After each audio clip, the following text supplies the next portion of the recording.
اسی طرح وہ اس بات پر بھی قادر ہے کہ موت دینے کے بعد دوبارہ زندگی بھی عطا کر دے، موت دینے کے بعد انسان کو دوبارہ اٹھا دے، دوبارہ زندگی عطا کر دے، تاکہ وہ اللہ کی بارگاہ میں حساب کے لیے پیش ہو۔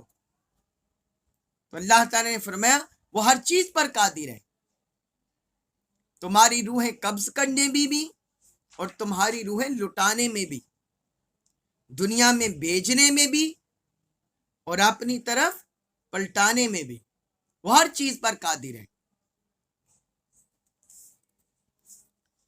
اس کے بعد ہے سورہ ہود آیت نمبر 5، اس میں ارشاد فرمایا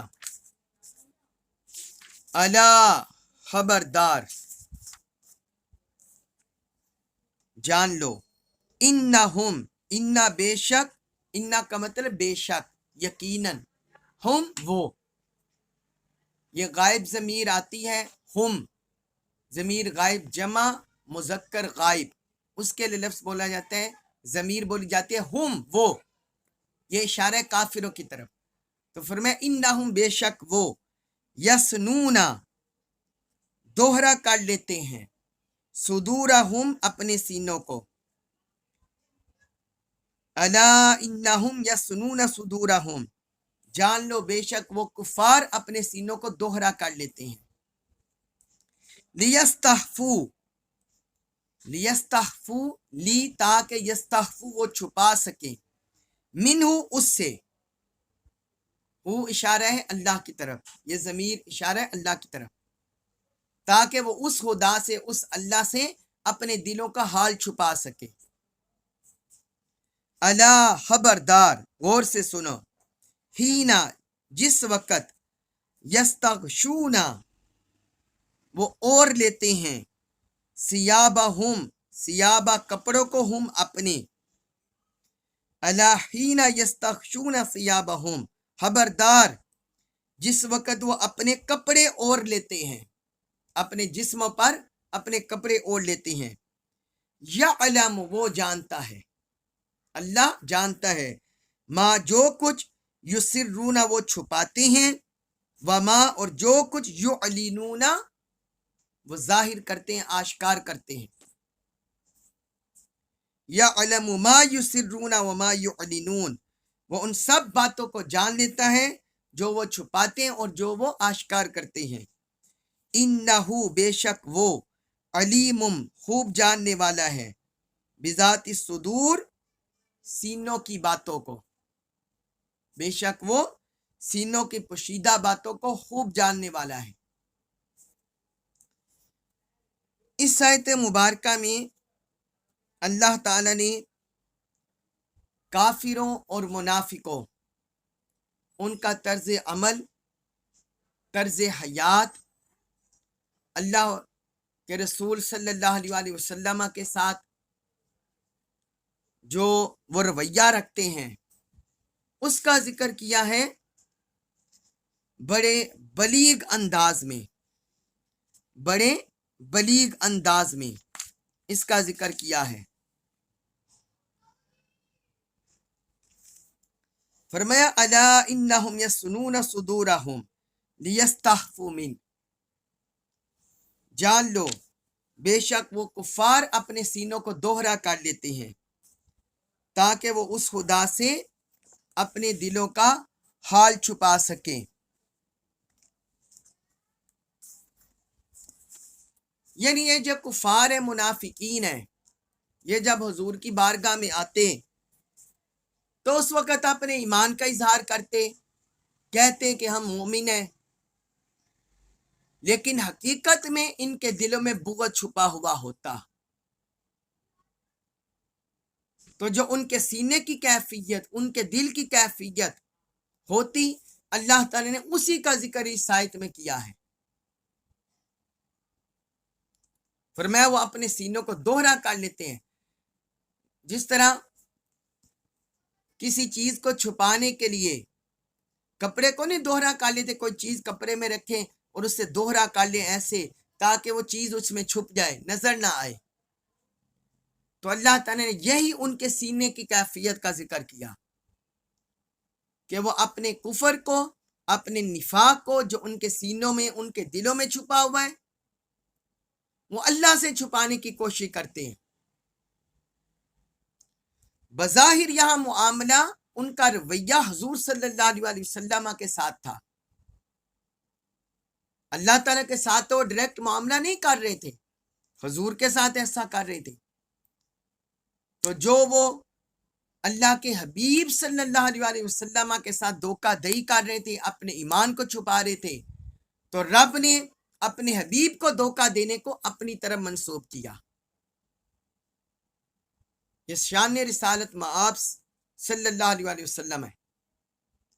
فرمایا میرے مصطفیٰ کو دھوکہ دیتے ہو، میرے حبیب کو، میرے رسول کو دھوکہ دیتے ہو، اور ان سے اپنے کفر چھپاتے ہو۔ تو فرمایا یہ حقیقت میں تمہارا رب کو دھوکہ ہے، تو اللہ تعالیٰ نے اسے اپنی طرح منسوب کیا۔ اور آگے فرمایا الا حین یستغشون ثیابہم، آگے اللہ تعالیٰ نے اس سے بڑھ کر بات فرما دی، فرمایا خبردار جس وقت وہ اپنے کپڑے اوڑھ لیتے ہیں، یستغشون اوڑھنا، ڈانپ لینا، اپنے کپڑے ڈانپ لیتے ہیں، اپنے کپڑے سے ڈانپ لیتے ہیں اپنے جسموں کو۔ جب انسان اپنے جسم کو ڈانپ لیتا ہے، کپڑوں سے اپنے بدن کو ڈانپ لیتا ہے، تو انسان کے پھر جو اندرونی جسم ہے وہ نظر نہیں آتا۔ تو اللہ تعالیٰ نے فرمایا کہ جب یہ کپڑے پہن لیتے ہیں اپنے جسموں پر، یعلم ما یسرون وما یعلنون، تو اللہ اس وقت بھی جانتا ہے جو کچھ یہ چھپاتے ہیں اور جو کچھ ظاہر کرتے ہیں۔ اس وقت بھی ان کے حالات ظاہر و باطن کے اللہ سے مخفی نہیں ہوتے۔ تو پھر یہ جو کفر چھپا کے رکھتے ہیں، منافقت چھپا کے رکھتے ہیں، یہ بھی اللہ سے مخفی نہیں ہے، یہ بھی اللہ کے سامنے ظاہر ہے، وہ اسے جانتا ہے۔ فرمایا اس کی شان یہ ہے انہ علیم بذات الصدور، بے شک وہ سینوں کی باتوں کو خوب جاننے والا ہے، جو سینوں میں راز پوشیدہ ہیں، جو سینوں میں ایمان یا کفر پوشیدہ ہے، اللہ تعالیٰ کے علم میں وہ بھی ہے، وہ بھی اللہ کے علم میں ہے، اللہ کے علم سے اوجھل نہیں ہے، پوشیدہ نہیں ہے۔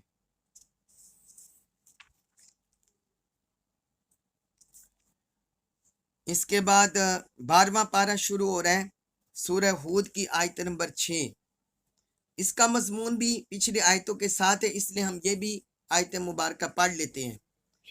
تو فرمایا وما نہیں ہے، وما اور نہیں ہے، من دابتن کوئی جاندار، کوئی جاندار، دابہ یہ عرف میں چوپائے کو بولتے ہیں، چوپایا مویشی عرف میں اسے بولتے ہیں، اور زمین پر چلنے والے کو کہتے ہیں۔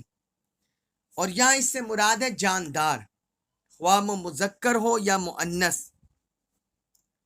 جیسے بھی ہو، سمندروں میں رہنے والے ہوں، خشکی میں رہنے والے ہوں، ہواؤں فضاؤں میں رہنے والے ہوں، کوئی سا بھی جاندار ہو۔ تو رب نے فرمایا وما من دابتن، اور کوئی چلنے پھرنے والا نہیں ہے، فی الارض زمین میں۔ تو یہاں اس کی تحدید کر دی، حد بندی کر دی کہ کون سے جاندار اللہ تعالیٰ مراد لے رہے ہیں۔ تو فرمایا زمین میں جو چلنے پھرنے والے جاندار، ان میں سے کوئی بھی ایسا نہیں ہے، الا مگر اللہ، اللہ اوپر، اللہ اللہ کے، رزقھا رزق و رزق ہے ہاں اس کا، الا اللہ رزقھا مگر یہ کہ اس کا رزق اللہ پر ہے، اللہ کے ذمہ کرم پر ہے، اللہ تعالیٰ نے اپنے ذمہ کرم پر لے لیا ہے جو بھی زمین پر جاندار چلتے ہیں۔ وَيَعْلَمُ اور وہ جانتا ہے مستقرہا مستقرہ ٹھہرنے کی جگہ ہا اس کے، وَمُسْتَوْدَعَہا وَمُسْتَوْدَعَ اور امانت رکھے جانے کی جگہ ہا اس کی، یعنی جو چلنے پھرنے والا جاندار ہے اللہ تعالیٰ اس کے ٹھہرنے کی جگہ کو اور اس کے امانت رکھے جانے کی جگہ کو جانتا ہے۔ کلن سب کچھ، ہر بات، فی میں کتابن کتاب میں، مبین روشن، کلن فی کتاب مبین ہر بات کتاب روشن میں ہے۔ کتاب روشن سے مراد لوح محفوظ میں درج ہے۔ اب اس آیت مبارکہ میں آپ یہ دیکھیں، اچانک پیچھے کافروں کی بات ہو رہی تھی، اللہ کی عبادت، یہ ساری بات چل رہی تھی۔ اب درمیان میں یہ آ گیا کہ زمین پر چلنے پھرنے والا جو بھی ہے اس کا رزق اللہ کے ذمہ کرم پر ہے۔ بظاہر میں یوں دکھائی دیتا ہے کہ یہ آیت مبارکہ پچھلی آیت سے نہیں ملتی، اس کا مضمون پچھلی آیت سے مختلف ہے، بظاہر میں یہ معلوم ہوتا ہے۔ لیکن اگر ہم غور و خوض کریں تو ہمیں پتہ چلتا ہے اس کا مضمون پچھلی آیت سے ملتا ہے۔ اسے بولتے ہیں ربط بین الآیات، آیات کے درمیان ربط، آیات کے درمیان سیکوینس، اس کا ملتا ہے۔ دنیا میں جو اکثر فتنے ہوتے ہیں، ضلالت، گمراہی، کفر، وہ زیادہ پیدا ہوتے ہیں رزق کی وجہ سے، مال کی وجہ سے، معیشت کی وجہ سے۔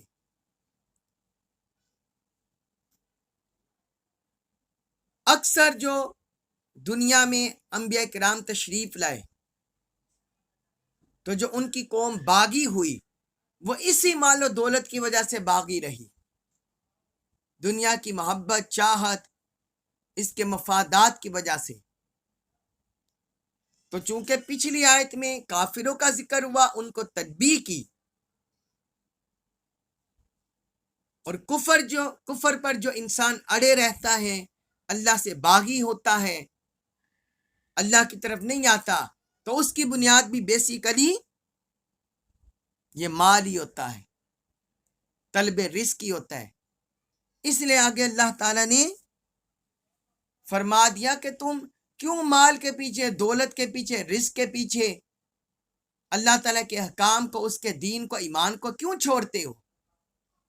فرمایا انسان تمہیں پتہ ہونا چاہیے کہ زمین میں جو کچھ بھی چلنے پھرنے والا جاندار ہے، اس کا رزق اللہ کے ذمہ کرم پر ہے۔ ہر کسی کو وہ رزق عطا فرما رہے ہیں۔ ہم تو انسان پھر دن کی روشنی میں چلتے پھرتے ہیں، بازاروں میں آتے جاتے ہیں، گلی میں آتے جاتے ہیں، اپنا رزق ڈھونڈتے ہیں، ذرائع ڈھونڈتے ہیں، محنت کرتے ہیں، کچھ نہ کچھ کرتے رہتے ہیں۔ تو آپ کا اس کیڑے مکوڑے چونٹی کے بارے میں کیا خیال ہے، جو پتھروں میں رہتی ہو، غاروں میں رہتی ہو، اور جانور جو غاروں میں رہتے ہیں، جو جنگلوں میں رہتے ہیں، جو پہاڑوں میں رہتے ہیں، ان کو وہاں رزق کون دے رہا ہے؟ تو یقیناً ماننا پڑے گا ان کے رزق کا انتظام بھی غاروں میں، پتھروں میں، پہاڑوں میں، ہر مخلوق کے رزق کا انتظام اللہ تعالیٰ نے کیا ہوا ہے۔ تو یہاں اللہ تعالیٰ کی خالقیت، رازقیت کا ذکر ہو رہا ہے۔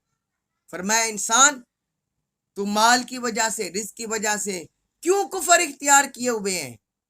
اللہ کی طرف آ جا جس نے یہ ساری کائنات بسائی ہے۔ جب نافرمان ہو کر تمہیں رزق مل رہا ہے تو اس کا فرما بردار ہو کر تمہیں پھر رزق کیوں نہیں ملے گا؟ یقیناً ملے گا، اور بڑا باعزت اور حلال ملے گا۔ تو اس لیے اللہ تعالیٰ نے یہاں اپنی اس شان کو ذکر کیا اور مخلوق کو متوجہ کیا، اور آگے فرمایا وَيَعْلَمُ مُسْتَقَرَّهَا مُسْتَوْدَعَهَا، اور اللہ تعالیٰ اس دابہ جو جاندار ہے، اس کے ٹھہرنے کی جگہ کو بھی جانتا ہے، اور اس کے امانت رکھے جانے کی جگہ کو بھی وہ جانتا ہے، ہر چیز کو وہ جانتا ہے۔ اب مستقر سے مراد اور مستودع سے مراد، اس پر مفسرین نے مختلف تفاسیر کی ہیں۔ بعض کہتے ہیں مستقر سے مراد ہے اس کا جو ماں کے رحم میں تھا وہ مستقر مراد ہے، اور مستودع سے مراد ہے باپ کی پشت۔ اور بعض مفسرین کہتے ہیں کہ مستقر سے مراد ہے دنیا میں اس کے رہنے کی جگہ، اور مستودع سے مراد ہے مرنے کے بعد اس کے مدفن کی جگہ یا موت یا قبر، وہ مراد ہے۔ تو بہرحال اللہ تعالی نے فرمایا کہ جہاں جہاں اے انسان تم ٹھہرتے ہو یا امانت کے طور پر رکتے ہو، تو اللہ تعالیٰ تمہاری ہر جگہ کو جانتا ہے، کوئی بھی تمہارا ٹھکانہ رب سے مخفی نہیں ہے۔ تو تم کیوں علیحدہ ہو کر، تنہا ہو کر رب کے دین کے خلاف سازشیں کرتے ہو، اللہ کے خلاف باغی ہوتے ہو، اس کی نافرمانیاں کرتے ہو؟ کیوں کرتے ہو ایسا؟ نہ تمہاری جائے امانت اس سے مخفی ہے اور نہ کوئی تمہارا ٹھکانہ اس سے مخفی ہے۔ آگے فرمایا کل فی کتاب مبین، ہر بات کتاب روشن میں موجود ہے، ہر بات کتاب روشن میں موجود ہے۔ مطلب یہ لوح محفوظ میں سب کچھ درج ہے، اللہ تعالیٰ نے سب کچھ لکھ دیا ہوا ہے، سب کچھ درج کر دیا ہوا ہے، اس کے علم میں ہے سب کچھ کہ انسان کیوں اس کی نافرمانی کرے گا اور کیسے ایمان کی طرف آئے گا۔ فرمایا یہ سب کچھ لوح محفوظ میں درج ہے، کتاب روشن میں درج ہے۔ اللہ تبارک و تعالیٰ سے دعا ہے اللہ تعالیٰ ہمیں جتنے بھی اہل کفر کے، اہل طاغوت کے فتنے ہیں، شر ہیں، اللہ تعالیٰ ہماری حفاظت فرمائے، جو اہل ایمان کی حصلتیں ہیں وہ ہمارے اندر پیدا فرمائے، ہمیں قرآن مجید کا کامل فہم نصیب فرمائے اور ہمیں اس پر عمل پیرا ہونے کی توفیق عطا فرمائے۔ وما علیہ الا البلاغ المبین۔